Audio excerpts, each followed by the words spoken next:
Hi guys, my name is Nora. I have a very rare genetic condition. When I tell you what it is, you might find it appealing.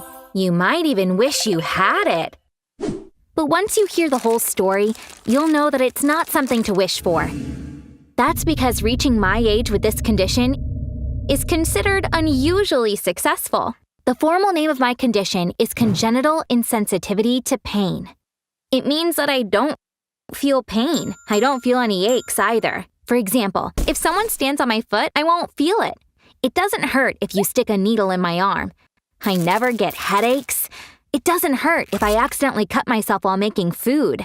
When you hear all this, it sounds like a superpower, but it really isn't like that. Pain and aches are vital for our health. Let me tell you about something that happened last year. One evening, I got out of the shower. I realized my skin was all red when I was drying my hair. It turns out that the water was too hot when I was showering. I didn't notice it because I didn't feel any pain. I had second-degree burns on my back, my arms, my neck. The next day, I had blisters everywhere. If I could feel pain, I would have felt that the water was too hot and I wouldn't have been burned. As you can see, feeling pain helps us protect ourselves. We're too vulnerable without it. This is a bit embarrassing, but let me tell you something interesting. I can't feel it when I have to pee, so I always go to the bathroom at the same time every day. My body is used to it now. If I don't follow the schedule, I don't feel anything, even when my bladder is about to burst. I can only tell when I start peeing myself. So I set alarms to remind myself to go to the bathroom. I know it's a bit gross, but I wanted to make sure you understand my situation.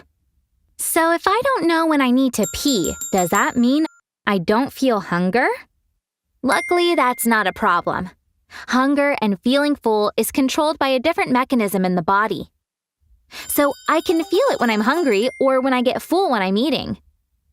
I feel especially lucky that I can feel fullness. Otherwise, I would eat all the time and gain too much weight. A problem I might have in the future is about giving birth. Women can tell that they're about to give birth because of the pain they feel. As you can guess, people like me don't feel such pain either. That might sound good to you as well. What more do you want? You can give birth without pain, you might say. However, a mother has to push in order to give birth. But if you can't feel labor pain from the contractions, you don't know that you need to push. So I probably won't be able to give birth naturally. I'll have to give birth with a C-section. That's the future, though. I actually want to talk more about what I'm going through now. You know what the most common problem I have in my daily life is? Biting the inside of my cheek when eating. You don't do it as often as I do, because you know that it will hurt based on your past experiences. I've never felt pain, so I don't have that experience. That's why I often bite my cheek or tongue when eating.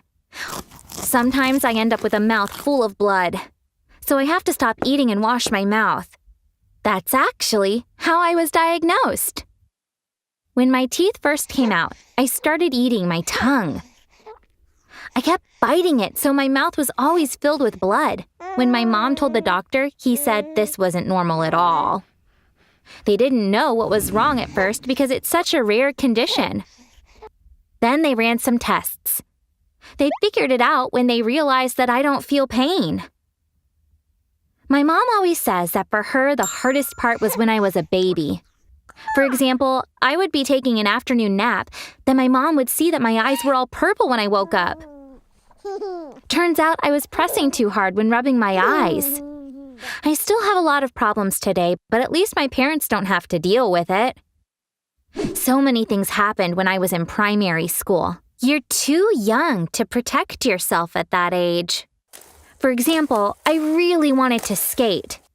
I begged her, but of course my mom didn't get me rollerblades. So one day, I borrowed my friend's rollerblades and went skating.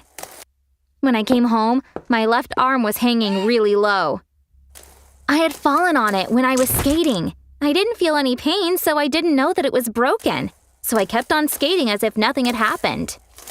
And fell on it a second time. If I remember correctly, I broke my arm in 6 places. Usually it takes 1 month for a broken bone to heal in kids, but I had to wear a cast for 4 months. Around that age, another crazy thing happened. I always used to have bruises all over my body. And a bandage on my arm, my leg, and even my head. One of the neighbors noticed this. She watched me for a while. She thought that there must be violence in my home for me to have so many bruises, and called the cops. 2 social workers came to our home. My parents showed the doctor's reports, so everything was okay. It's kind of tragic, but we laugh about it whenever we talk about it. I've mentioned all the downsides. Are there any benefits to not feeling pain? Maybe, but I've never explored them. Remember when it was super trendy to eat the world's spiciest pepper on YouTube? Those videos got millions of views. People made a lot of money like this. If I wanted to, I could have eaten the spiciest pepper in the galaxy. I could have been a guest on a YouTube channel without telling anyone about my condition. I could have even started my own channel after I got famous as a guest. I would have made a ton of money. I'm just joking.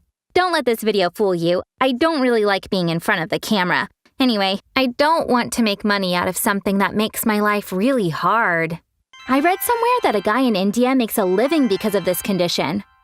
He performs on the streets, sticking skewers in his body, walking on fire, and letting cars drive over his feet.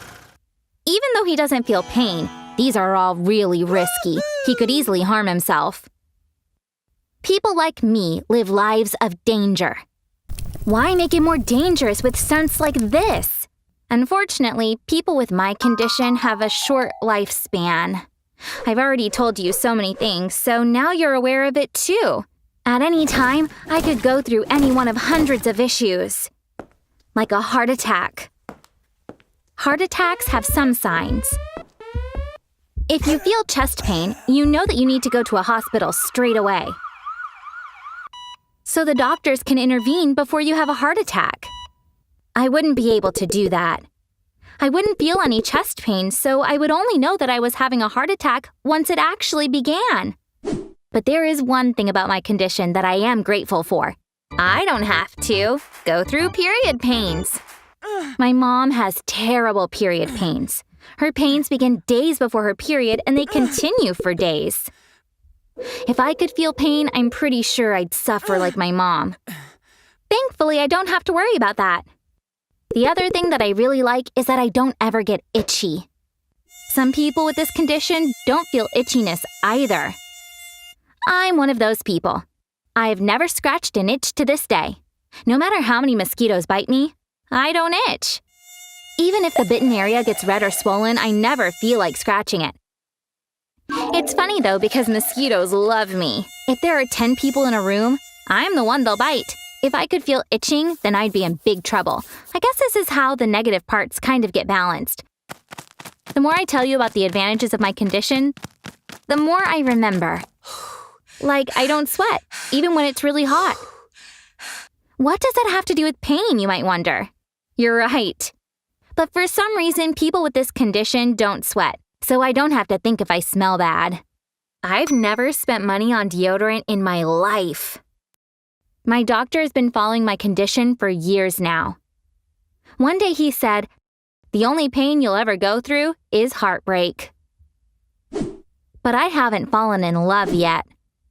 I know it's really stupid, but I dream of falling in love with someone, and I want that person to leave me, so that I can experience heartbreak like my doctor said.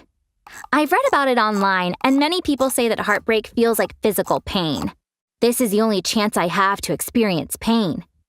Who knows? Maybe I will eventually experience it. Lastly, I must talk about this. Is there a cure for this condition? Sadly, no. But we do know the reasons and circumstances under which it's seen. So it might be possible to find a cure. However, only a few people in the world have the condition. The exact number isn't known, but it's probably less than 500. For pharmaceutical companies, fewer patients means less money, so nobody puts aside financial resources to find the cure.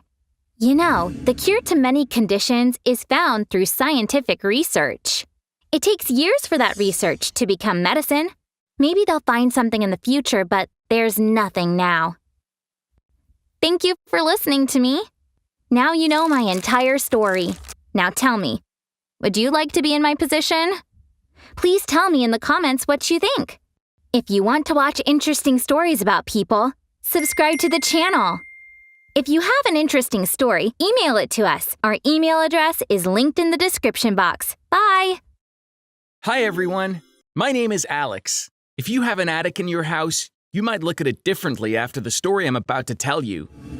I've always had a thing for horror movies. Even when I was a kid, I used to secretly watch horror movies after my parents went to bed. Of course, I would have trouble sleeping afterwards. The ones that got me the most were the haunted house movies.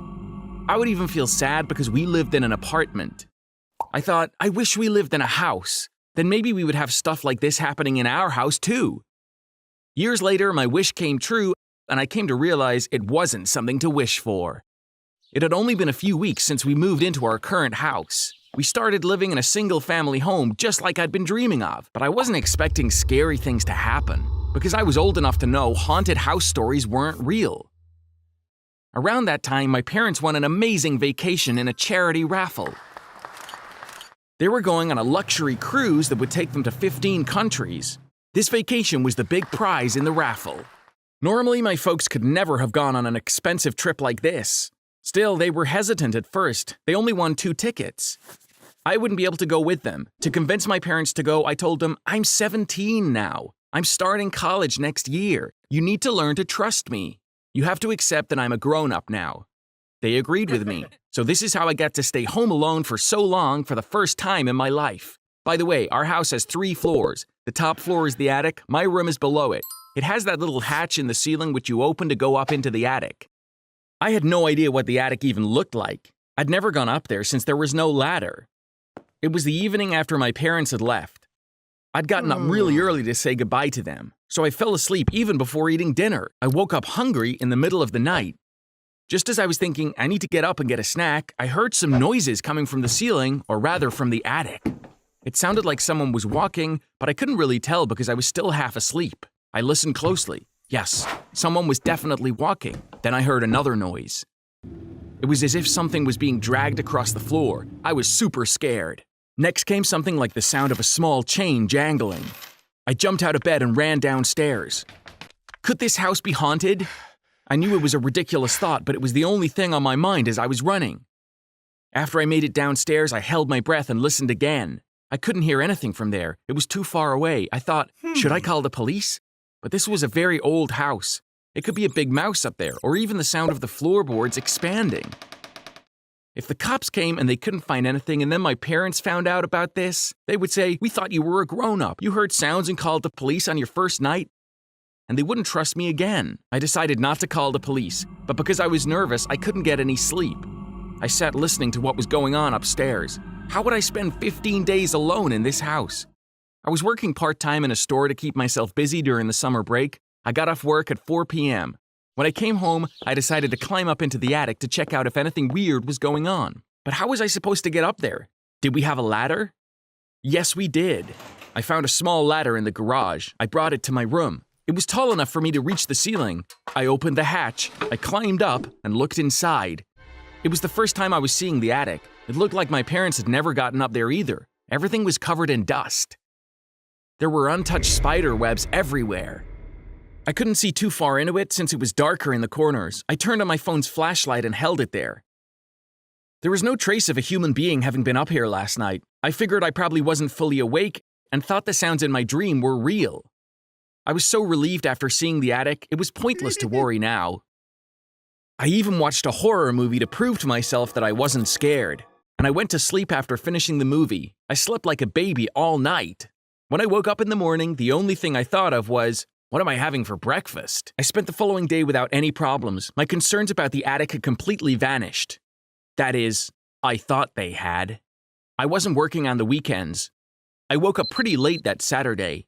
When I went into the bathroom, I noticed the light was on. I was thinking, I must have left it on, when I saw a shiny ring on the floor. Where did it come from? I picked it up. It looked very expensive. There was no way a ring this expensive could have been my mom's.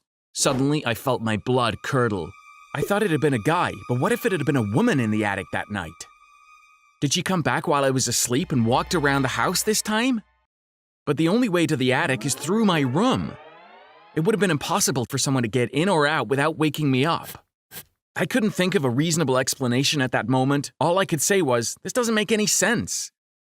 There was nothing to steal here, but I still quickly checked the house. Everything seemed in its place. Or was I completely wrong? Could it be that someone came to visit my mom and dropped their ring? But I'd been using that bathroom for the past week. Surely I would have seen a ring this big.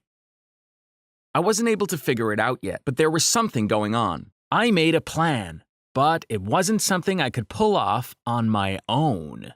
I called my best friends, Luke and Matt. I told them it was something very important and asked them to come over for the night.